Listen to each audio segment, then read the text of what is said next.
When did the reset I end? think it was 1800 and we just worked her up to 2000. Okay, so it was a shorter one. All right. Um, it looks like early September we kind of finished that, got into the fasting, 163, 161, and then you've been stuck. I don't see measurements going down either. So, what have you guys been? Has there been any sort of working with you, Ceci, on figuring out maybe what's going on here? We have not recently, no, sir. Okay. Do you have any idea on, because sometimes it's like, yep, I just haven't been doing this piece of it. I have, helping us to assess. Or do you feel like you're doing everything right and you're not sure what's going on?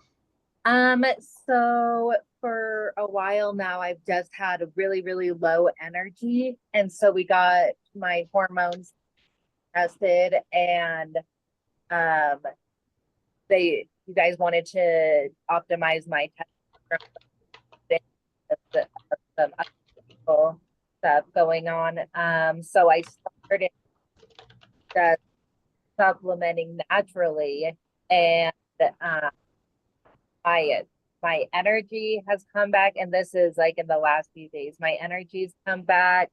Uh, I'm getting deep sleep. Like I was only getting like 10 to 20 minutes of deep sleep a night, according to my Aura ring.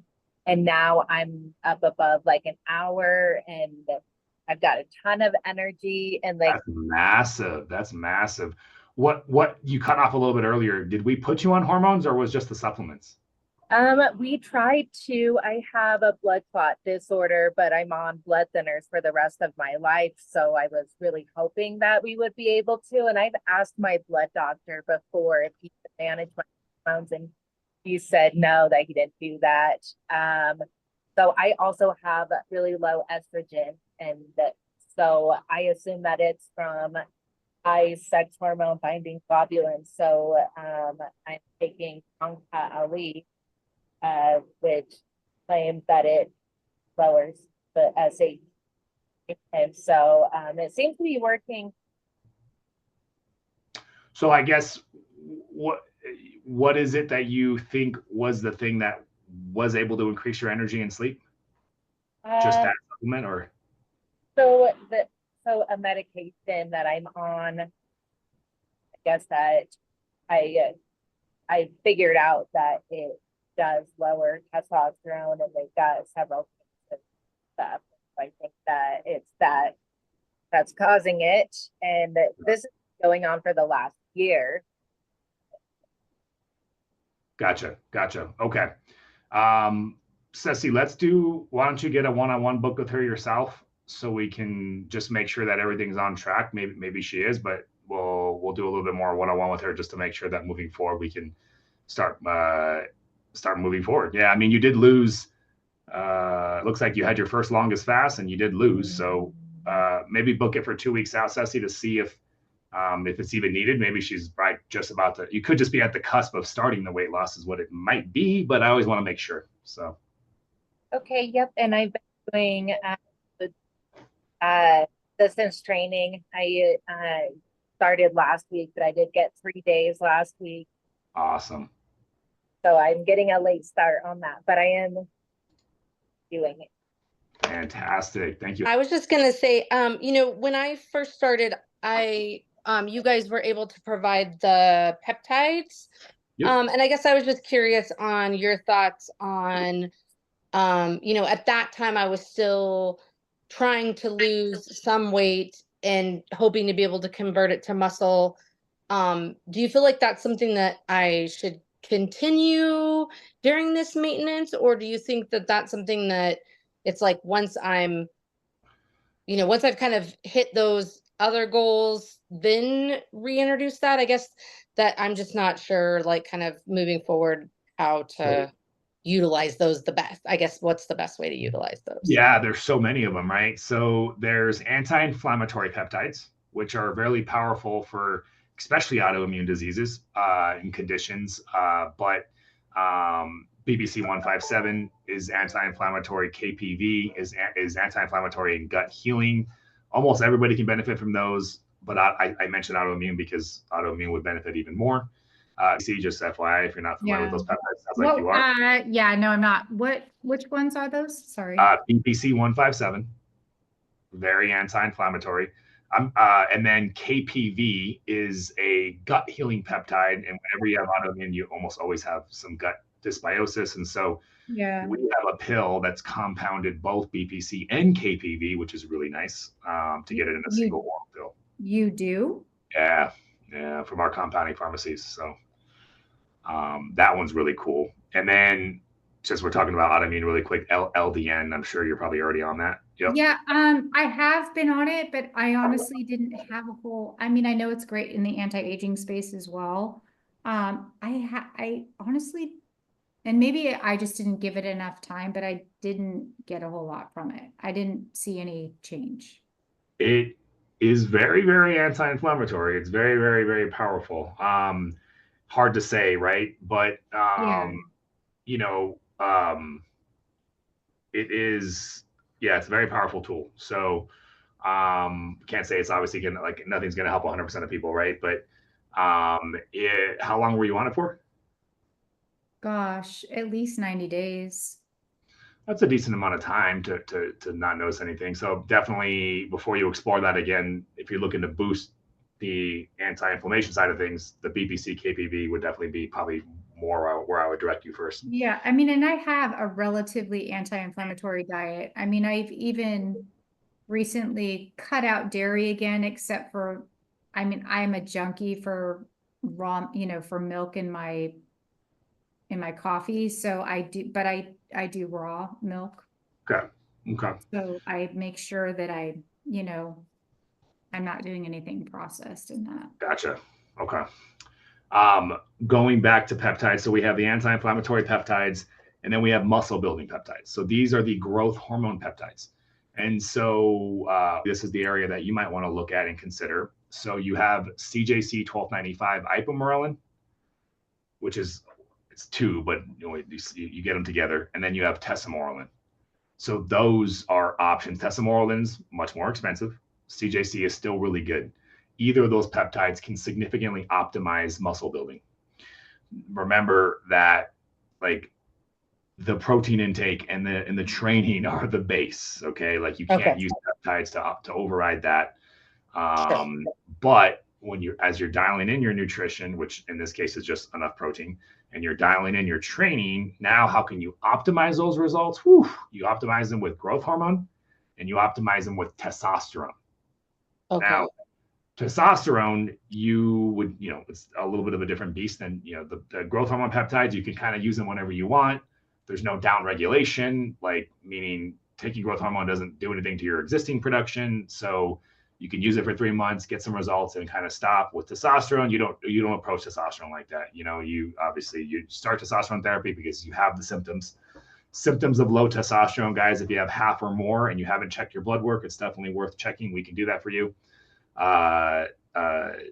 Brain fog, tiredness, lower confidence, lower sex drive, increased anxiety, increased depression, lower just overall zest and motivation for life.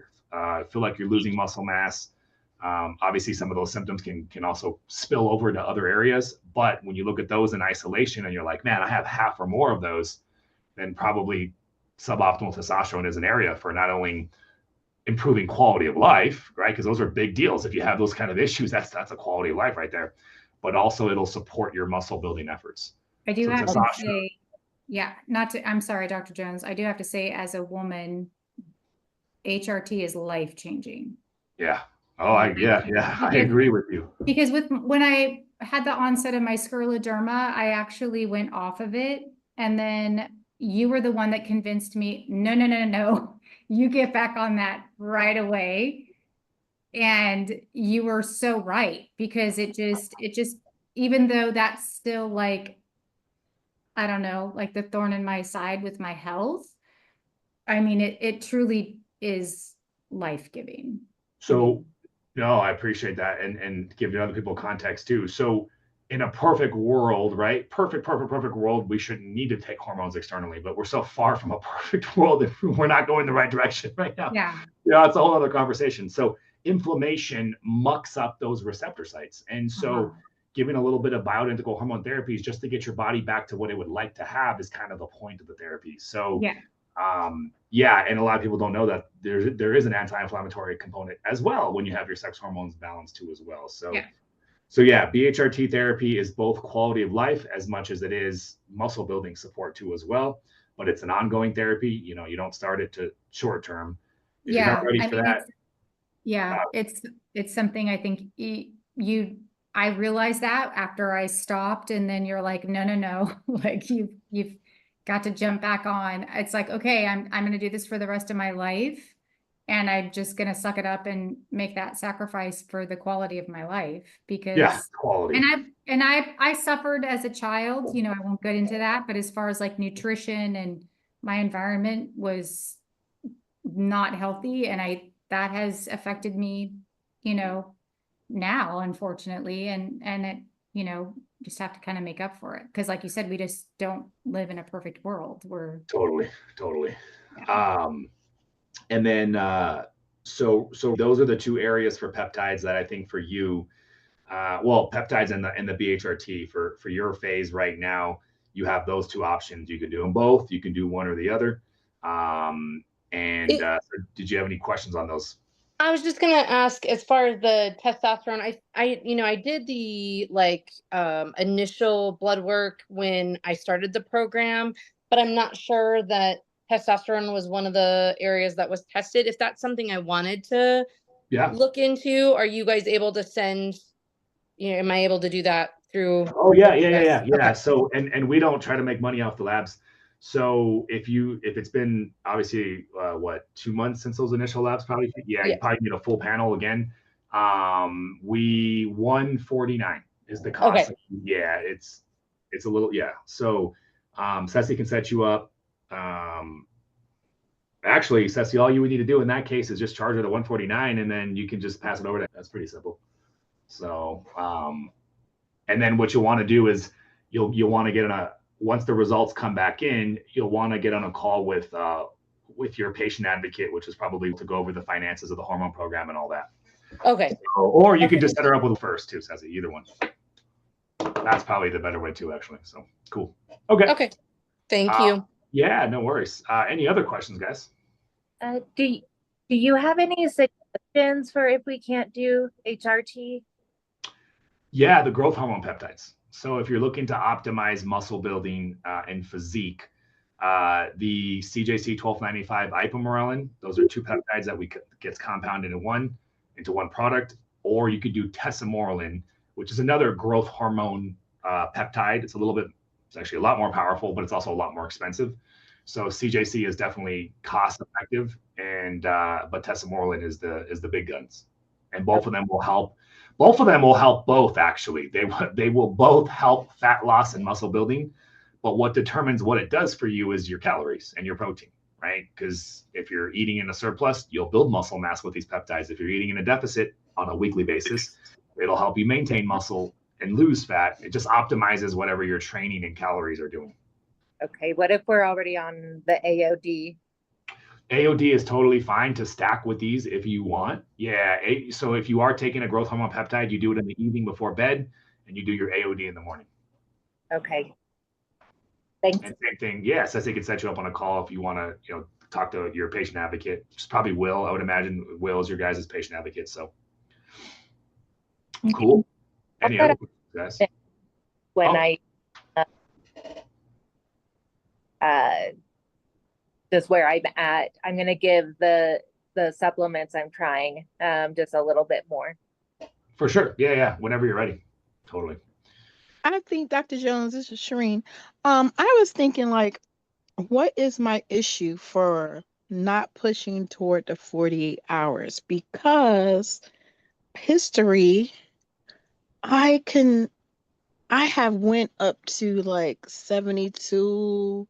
I have went 5 days. I don't and then I'd be thinking am I going to get muscle waste? Because I lift, and historically I always like to lift weight, but I can't take the situation of everywhere I hear that the muscles is just leaving, and then we're gonna look flabby, and I'm like, I don't. No, I get it. If you're watching these clips from my coaching calls and wishing you can be part of the team, I'll put a link in the description, but we have thousands of individuals who are kicking ass using microdose intermittent use protocols and implementing sustainable lifestyle strategies, guys. Click that link, fill out your information. Now, back to the show. I get it. Freaking out, Dr. Jones. It's a real complicated situation. And I can talk for 2 hours right now about all of it. So to give you the quickest answer, if you do it right, you will not lose the muscle mass that people are sharing with you that they lost because they did it wrong. And that's the thing. So remember, fasting is caloric restriction. So what are things that most people agree will create muscle mass loss? Not lifting weights. We all know that. Not lifting weights properly, hypertrophy style, like the way that I teach you guys, that'll create muscle mass loss. Not getting enough protein in contributes to muscle mass loss. Being in starvation mode. So you could have your calories dialed in, you could have your protein intake. But if you're literally, for example, only needing protein and no other calories, you're starving. And starvation mode will create muscle mass loss. So those are three important things: having your calories dialed in, having your protein dialed in, and then having your training dialed in. If you have those three things dialed in, you will not have muscle mass loss despite anything else. So when it comes to fasting, which again is caloric restriction, the reason why we're preventing starvation mode from happening is because after the 2-day fast, once you get to that point where you really are fasting for 48 hours every single week, you have 5 more days to get high amount of calories in. That's the key. So it's those 5 days that you surround the long fast. Now, the title of my book, you guys have heard me talk about it: Fast, Feast, and Flourish. That concept is really, really powerful. You are supposed to complement your fasts with some feasts. Now, I'm not saying eating 1,800 calories necessarily is feasting, but it's certainly not a low amount. And even if one of those days is a high day, let's say one of those days is 2,400. Oh my gosh, that's not that bad. That little bit of feast is actually nice for the body because it complements the really long fast. And so now if you're fasting for 3 days, 3.5 days every single week, that will put you in starvation mode. That's beyond the threshold. You could not eat enough on the rest of the week after the 3 days, 3.5 days, right? That only leaves you with 4.5 days. Or actually, if you're fasting for 3.5 days, that only leaves you with 3.5 days. That's not enough days to eat enough calories to prevent starvation mode. So 48 hours seems to be, from what I've seen in my research, the most fasting a person can do, where if you eat enough, you won't go into starvation mode, meaning you won't lose all that muscle mass. And your hormones actually get improved from the 48-hour fast: the growth hormone, the ketone bodies, the catecholamines, the fight or flight. Like you probably notice when you're like, sometimes there's not the whole time, but you'll probably notice when you're pushing the fasting, there's times where your brain seems like it's more like laser focused. That's not something to disregard. That is something, like, it's not in your head. That's an actual reaction. Your body is pumping out hormones because it's like, oh my God, I'm not eating. It's been a really long time. What's going on? And those hormones are burning fat. Those hormones are protecting your muscle mass. It's not until you push the fasting beyond what we recommend that it becomes a problem. Okay. Does that make sense? Yep. Fantastic. So hormone therapy, guys, is always something that's awesome if you're suffering with these symptoms. Obviously, thyroid is kind of its own beast. You guys all got tested for thyroid from us. So if we told you to start therapy, hopefully you did. Testosterone therapy is kind of another separate thing. Symptoms of low testosterone would be brain fog, lower energy, anxiety, depression, lower sex drive, lower confidence, lower overall motivation for life. These are symptoms of low testosterone. You don't necessarily have to do testosterone therapy or have optimal testosterone levels to be successful in this program, but of course it helps, right? Because the whole thing works together. If you have more motivation and you have more confidence and you're having more sex, life is better. That's just usually how that works. And so there is a harmony in your life when you're having the synergy of all this working together. So if you guys want to get your testosterone levels checked, just let us know. If you're curious, we can always do that for you. And then, of course, as a woman, premenopause, perimenopause, and menopause does bring its own symptoms too as well. Night sweats, hot flashes, things like that. And so BHRT therapy for a woman can be a bit of a game changer if you are struggling with those symptoms. A quality of life is the main reason why I bring that up. And then you have other peptides that can complement your AOD. Some of your muscle building peptides would be your CJC 1295 ipamorelin, your tesamorelin. These are other peptides that can potentially be added to the stack. If you want to add it to the stack, of course, finances are always the thing that we're working with. Nothing anybody has said today has been like, oh, you need to do those. But if you felt like you're struggling with the muscle side of things, or if you want to enhance muscle building, both testosterone, growth hormone can really help with that too as well. Cool. And then I'm getting my hormones tested Wednesday, and I think Cool. I'm excited for that. Yeah. Yeah, I mean, if you have the symptoms, you have the symptoms. And so the blood work is just the confirmation to make sure it's not something else, but almost in most cases, it'll confirm what you think. And then, yeah, that'll be a really good add-on too. The quicker we can add testosterone, if it's missing, if it's low, the better muscle retention you're going to have. And then, of course, the better motivation and energy you're going to have.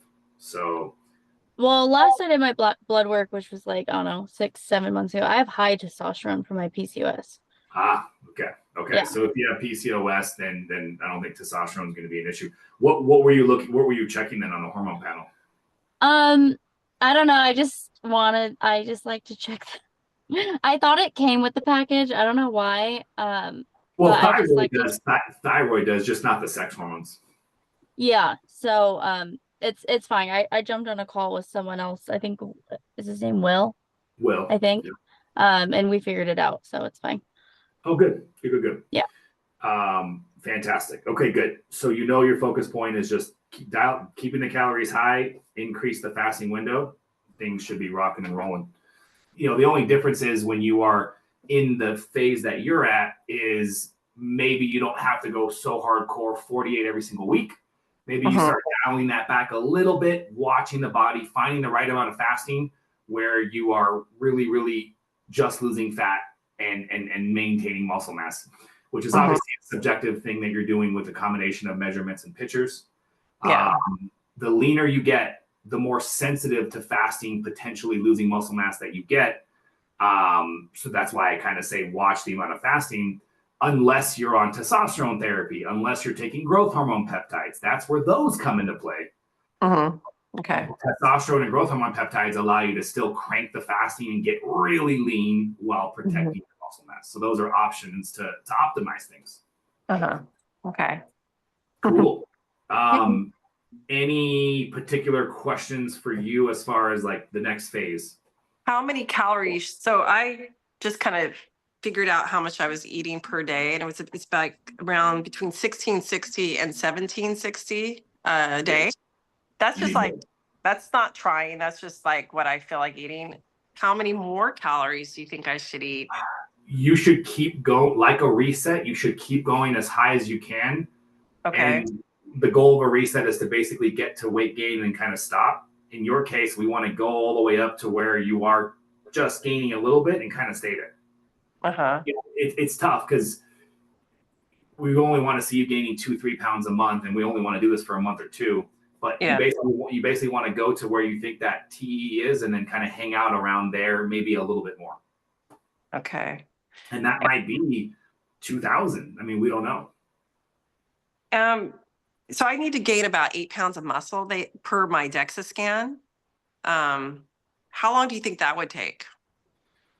The big variable is what your testosterone levels look like, and then if we're not going to include growth hormone peptides, everything else being dialed in, If your training's really, really dialed in, your protein intake is good, you know, you're taking care of your body, stress and sleep, no other major issues, and your testosterone levels are decent, 3 to 4 months, you know, 4 months, probably 5 months. But then we can speed that up with things like testosterone and growth hormone peptides.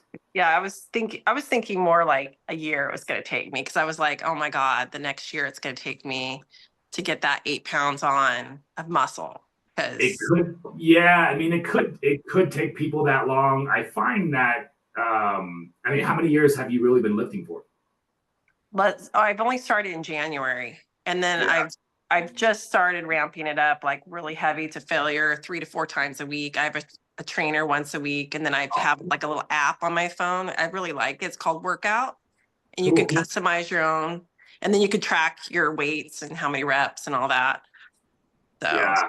You're gonna build a little faster, since it sounds like this is the first time you've ever really pushed it, which is nice. And then we can speed it up with those other 2 therapies that we talked about. So okay, all right. I'll talk to Will about it then. Yeah, for sure. Thank you. I guess I have a question about testosterone. Yeah. So my OBGYN, she doesn't want, so I'm getting my testosterone through my insurance. And she doesn't want me going over like 60 or 80. And so I'm tested this week. But I know that I heard that it's supposed to be around more like 150 for females. Yeah, some people will go up to 250, which is just these are clinics that are chasing symptom relief, and they're overriding like inflammation and metabolic health. When you have your metabolic health in order, you shouldn't have to go that high, which you should, because you're doing my program. So your metabolic health is really good. Yeah. So, but she's following standard Western medicine, you know, and they'll never get you. Same thing with men. They won't put their men above 500, 550. So if you want to get optimal, unfortunately, you won't get insurance company to cover it. That's, our hormone programs for the entire year, $2,450, or you could do monthly, $400 down, $230 a month. Okay. So, and there's no contract with that. So, you know, you could try it out, or you can pay for the year and save money, whatever you want. What's also hard to dose is she's giving me androgel. Yeah, I hate androgel. Like, so I've been putting it like just an estimation every 20 days. She wanted me to go, she thought my levels were getting too high. And so she wanted me every like 20 days. And I mean, a packet, one little packet on my, you know, behind my knees. That's just really hard to dose. I don't know. What is your guys' program? Oh, it's way smooth. You'll love it. Yeah, you can do trochees are my favorite for females. You pop this little trochee in between your teeth and your gum, and that's it. And once a day in the morning, sometimes twice a day, actually. So I should say once a day or twice a day. You could do creams as well, but it's like a daily application. You know, vaginal or behind the knees too as well. But it's easier to dose. Is it like a dial? Okay, that's the thing. I'm trying to estimate this gel that's really runny, and it's impossible. Oh, I know. But the whole insurance model for hormones sucks. It really does. Yeah. I saw a video of yours on tesofensine. Yeah. Can you tell us just more about that, when it's appropriate to add and all of that? Tesofensine's awesome. I use it whenever I'm trying to cut or lean up more. So tesofensine was originally an Alzheimer's medication. Then they found out it had some really cool effects on weight loss. Similar goal of the GLP-1, reducing appetite, reducing food chatter. Does not work on the insulin resistance pathway though. It just works in the brain specifically. It's also big for like cognitive enhancement in the biohacking space too as well. Personally, using a microdose of GLP-1 and tesofensine is really cool. Talk about really dialing in your ability to eat less. You know, if you don't have that issue and you already have plenty of appetite suppression, then tesofensine's probably not going to be worth it for you. I'd rather use that money for like AOD. Tesofensine's definitely like, if I need more food chatter help and I don't want to increase my GLP-1, right? I want to stay on a low dose of stuff, which is always a better path in my opinion. That's when tesofensine can come into play. But yeah, like if you're like food chatter is good, AOD would be a much better, more AOD or growth hormone peptides. That's going to optimize your results.